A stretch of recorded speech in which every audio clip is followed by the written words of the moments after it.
Hello बच्चों, स्वागत है आप लोगों का एक बार फिर से एक और नई धमाकेदार क्लास में। तो आज मैं आप लोगों के लिए लेकर आ गया हूँ राजस्व प्रशासन से जितने भी रिलेटेड क्वेश्चन है ना, जो कि आप लोगों के यूपी होमगार्ड के पेपर में आने के चांस है। आप लोगों को सब कुछ कराने वाला हूँ आज के पेपर में। तो दोस्तों चलिए आज की इस क्लास को ज्यादा देरी ना करते हुए शुरू करते हैं, क्योंकि ये क्लास बहुत ही ज्यादा इंटरेस्टिंग होने वाला है। क्योंकि इस क्लास में जो भी चीज आप लोगों को करवाऊंगा ना, यहाँ से 2 से 3 क्वेश्चन आप लोगों को यूपी होमगार्ड के पेपर में देखने को मिलेंगे। और ये मेरा जीत बैच का आज है डे नंबर 7 का पार्ट 2 क्लास, जिसमें मैं आप लोगों को कराने वाला हूं राजस्व प्रशासन। और ये 100 नंबर वाली क्लास होने वाली है। और ये जीत का जो विजय रथ चल रहा है ना, आप लोगों को जीत के पार लेकर जाएगा। और ये टारगेट 25 अप्रैल का है। तो दोस्तों चलिए आज की इस क्लास को ज्यादा देरी ना करते हुए शुरू करते हैं। लेकिन उससे पहले मैं आप लोगों को चेतावनी दे रहा हूं कि अगर यहां से क्वेश्चन ना बनेगा ना, तो आप लोग हमारे चैनल को अनसब्सक्राइब करके कमेंट बॉक्स में जितना मन करे उतनी गाली देकर जाना। लेकिन आप लोग पहले 24 अप्रैल तक इस क्लास को फॉलो कर लो। अगर आप लोगों का सिलेक्शन ना हो जाए ना तो कहना। तो दोस्तों चलिए आज की इस क्लास को ज्यादा देरी ना करते हुए शुरू करते हैं। और इस वीडियो का लाइक टारगेट मात्र 200 लाइक है, जिसे आप लोग कंप्लीट करा देंगे। तो दोस्तों चलिए आज की इस क्लास को ज्यादा देरी ना करते हुए शुरू करते हैं और आप लोगों को कराते हैं राजस्व प्रशासन से रिलेटेड जितने भी क्वेश्चन है। तो बच्चों आज की क्लास का जो सबसे पहला क्वेश्चन है वो यह है कि वर्तमान में राजस्व परिषद अध्यक्ष प्रशासनिक न्यायिक सदस्यों की संख्या क्रमशः कितनी होती है, मतलब कितनी संख्या है क्रमशः। तो 1, 2 और 7 है। आप लोगों का ऑप्शन नंबर सी एकदम से राइट आंसर हो जाएगा। वहीं पर आप लोगों का अगला क्वेश्चन है जिला स्तर पर शांति बनाए रखने का उत्तरदायित्व निम्न में से किस पर है। उत्तरदायित्व मतलब जिले में शांति बनाए रखने का किस पर है, तो जिला अधिकारी पर है। आप लोगों का ऑप्शन नंबर ये राइट आंसर हो जाएगा। वहीं पर आप लोगों का अगला क्वेश्चन है कौन सा कार्य तहसीलदार के अंतर्गत आता है। इनमें से कौन सा कार्य तहसीलदार के अंतर्गत आता है। सार्वजनिक भूमि के अतिक्रमण को हटाना यह भी तहसीलदार के अंतर्गत आता है। और भू अभिलेखों के रखरखाव का उत्तरदायित्व करना यह नहीं आता है तहसीलदार के अंतर्गत। कब्जेदारों की बेदखली करना यह मतलब तहसीलदार के अंतर्गत आता है। तो आपका ऑप्शन नंबर ये और ऑप्शन नंबर सी तहसीलदार के अंतर्गत आता है। तो आप लोगों का ऑप्शन नंबर डी एकदम से राइट आंसर हो जाएगा। वहीं पर आप लोगों का अगला क्वेश्चन है और बताना है निम्न में से सही क्रम कौन सा है। निम्न में से सही क्रम कौन सा है, तो लेखपाल वाला, लेखपाल के बाद राजस्व निरीक्षक, राजस्व निरीक्षक के बाद नायब तहसीलदार, नायब तहसीलदार के बाद तहसीलदार, इस तरीके से आप लोगों का बढ़ते क्रम में हो जाएगा। तो एकदम से सही क्रम आप लोगों का ऑप्शन नंबर ये राइट आंसर हो जाएगा। वहीं पर आप लोगों का अगला क्वेश्चन है चकबंदी समिति में अधिकतम व न्यूनतम सदस्यों की संख्या कितनी है।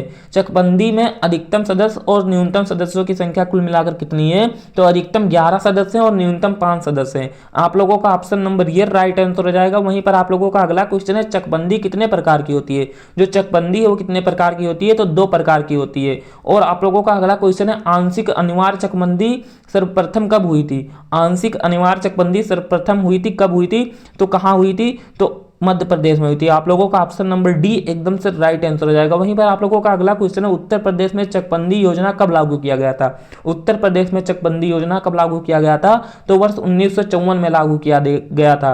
वहीं पर आप लोगों का अगला क्वेश्चन है इनमें से किस धारा से चकबंदी हेतु विज्ञप्ति जारी की गई है। किस धारा के अंतर्गत चकबंदी की विज्ञप्ति जारी की गई है, तो ए और बी दोनों, मतलब धारा 4A के तहत और धारा 4(2) के तहत चकबंदी जारी की गई है। वहीं पर आप लोगों का अगला क्वेश्चन है चकबंदी लेखपाल गांव में जाकर किस धारा के अंतर्गत भू चित्र संशोधन करते हैं।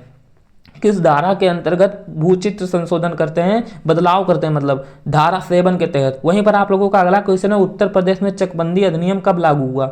उत्तर प्रदेश में चकबंदी अधिनियम कब लागू हुआ, तो वर्ष 1954 में लागू हुआ। आप लोगों का ऑप्शन नंबर डी एकदम से राइट आंसर हो जाएगा। वहीं पर आप लोगों का अगला क्वेश्चन है राजस्व परिषद में अनुभाग में प्रकोष्ठ की संख्या क्रमशः कितनी है, तो कितनी है, तो 19 अनुभाग है और 14 प्रकोष्ठ है। आप लोगों का ऑप्शन नंबर ये राइट आंसर हो जाएगा। वहीं पर 13 नंबर का क्वेश्चन है वृक्षारोपण कार्यक्रम से संबंधित कार्यक्रम किस अनुभाग में वर्णित है।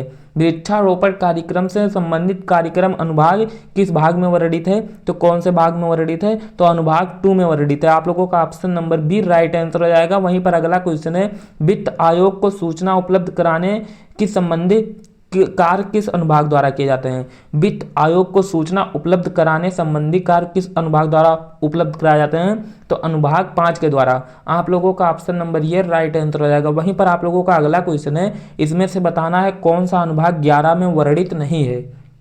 कौन सा अनुभाग 11 में वर्णित नहीं है, तो कौन सा वर्णित नहीं है, लेखपाल प्रशिक्षण विद्यालय की स्थापना करना, ये वर्णित नहीं है। और ये तीनों वर्णित है अनुभाग 11 में।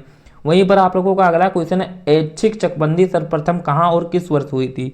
ऐच्छिक चकबंदी मतलब माने कि इच्छा के दौरान चकबंदी जो होती है वो कहाँ और किस वर्ष हुई थी, तो कौन से वर्ष हुई थी, 1921 में हुई थी, पंजाब में हुई थी। आप लोगों का ऑप्शन नंबर ये राइट आंसर हो जाएगा। वहीं पर आप लोगों का अगला क्वेश्चन है, पूर्णतः अनिवार्य चकबंदी उत्तर प्रदेश में किस वर्ष में हुई थी। पूर्णतः अनिवार्य चकबंदी उत्तर प्रदेश के किस वर्ष में हुई थी, तो 1954 में हुई थी। आप लोगों का option number D right answer हो जाएगा। वहीं पर आप लोगों का अगला क्वेश्चन है, निम्न में कौन सा नदी उत्तर प्रदेश बाढ़ के लिए जिम्मेवार नहीं है।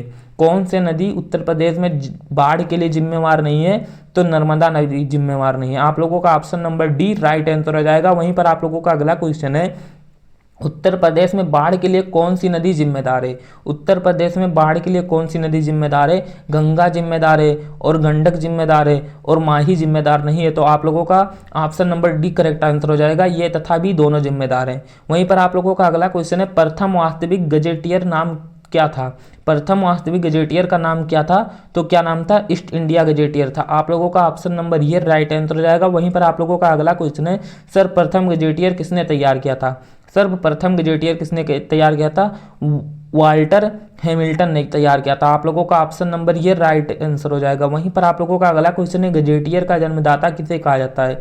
गजेटियर का जन्मदाता किसे कहा था, तो विलियम हंटर को कहा जाता है। आप लोगों का option number B right answer हो जाएगा। वहीं पर आप लोगों का अगला क्वेश्चन है, इम्पीरियल गजेटियर ऑफ इंडिया पूर्ण रूप से किस वर्ष तैयार किया गया था, तो कौन से वर्ष तैयार किया गया था, तो आप लोगों का option number B right answer हो जाएगा। 1881 में तैयार किया गया था। वहीं पर आप लोगों का अगला क्वेश्चन है, सबसे बड़ी प्राकृतिक आपदा कौन सी है। इसमें से सबसे बड़ी प्राकृतिक आपदा कौन सी है, तो बाढ़ है। आप लोगों का ऑप्शन नंबर ये राइट आंसर हो जाएगा। वहीं पर आप लोगों का अगला क्वेश्चन है, उत्तर प्रदेश में बाढ़ प्रभावित कुल क्षेत्रफल कितना है। उत्तर प्रदेश में बाढ़ प्रभावित कुल क्षेत्रफल कितना है, तो कितना है, तो 73.06 लाख हेक्टेयर है। आप लोगों का option number B right answer हो जाएगा। वहीं पर आप लोगों का अगला क्वेश्चन है, उत्तर प्रदेश जिला गजेटियर विभाग की स्थापना किस वर्ष हुई थी। उत्तर प्रदेश जिला गजेटियर विभाग की स्थापना किस वर्ष की गई थी, तो वर्ष 1957 में की गई थी। आप लोगों का option number B right answer हो जाएगा। वहीं पर 27 नंबर का क्वेश्चन है, संपूर्ण गजेटियर योजना कब लागू हुई। संपूर्ण गजेटियर योजना कब लागू हुई, तो 1980-1981 में लागू हुई। आप लोगों का ऑप्शन नंबर ये राइट आंसर हो जाएगा। वहीं पर अगला क्वेश्चन है, भारत सरकार पटवारी इंफॉर्मेशन सिस्टम नामक सॉफ्टवेयर किस वर्ष पारित किया गया, तो किस वर्ष पारित किया गया था यह सिस्टम, तो 2005 में पारित किया गया था। आप लोगों का ऑप्शन नंबर सी एकदम से राइट आंसर हो जाएगा। वहीं पर आप लोगों का अगला क्वेश्चन है, खसरा कितने दिनों बाद नवीनीकृत किया जाता है।